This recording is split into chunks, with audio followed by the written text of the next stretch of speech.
আগামীকাল 12 March bank of কানাডার interest rate নিয়ে তাদের সিদ্ধান্ত জানাবার দিন। সকালেই ব্যাংক অফ কানাডার গভর্নর তাদের নতুন সিদ্ধান্ত জানাবেন। কী সিদ্ধান্ত জানাবেন ব্যাংক অফ কানাডার গভর্নর? 12 মার্চ ইন্টারেস্ট রেট কি আরও কাটবে, আরও কমবে, কতটা কমবে? এই নিয়ে নাগরিকদের বেশ কৌতূহল আছে। কিন্তু এমন একটি সময় যখন আমেরিকা কানাডার মধ্যে একটা বাণিজ্য যুদ্ধ নিয়ে অস্থিরতা চলছে, ক্যানাডিয়ান ব্যবসা বাণিজ্য ইন্ডাস্ট্রি সবাই এক ধরনের আতঙ্কের মধ্যে আছে।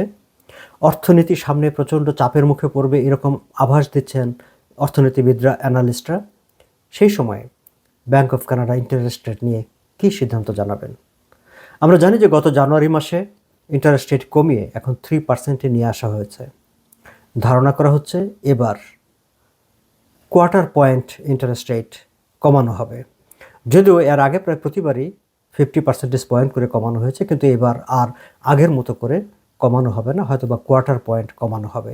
এই কমানোটা নিয়েও ব্যাংক অফ কানাডার যারা পলিসি মেকার তাদের মধ্যে বেশ নানারকম চাপ তৈরি হয়েছে। কারণ ট্রাম্পের এই যে ট্যারিফ যুদ্ধ, ট্রাম্পের সঙ্গে যে ট্যারিফ যুদ্ধ শুরু হয়েছে, সেই ট্যারিফ যুদ্ধের কারণে প্রথমত ইনফ্লেশন আবার শার্পলি রাইজ করতে পারে, এরকম আশঙ্কা করছেন বাজার সংশ্লিষ্ট বিশ্লেষকরা।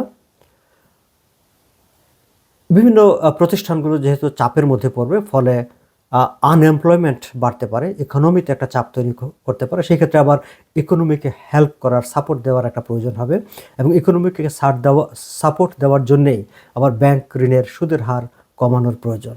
ফলে এরকম একটা ডাইলেমার মধ্যে ব্যাংক অফ কানাডা হয়তো সামান্য কোয়ার্টার পয়েন্ট ইন্টারেস্ট রেট কমিয়ে এই যাত্রা তারা রক্ষা করতে পারেন। বাট তাদের গভীর নজর থাকবে শেষ পর্যন্ত ইকোনমির গতিবিধিটা কোন দিকে যায়, সেটি দেখে তারা পরবর্তীতে সিদ্ধান্ত নেবেন।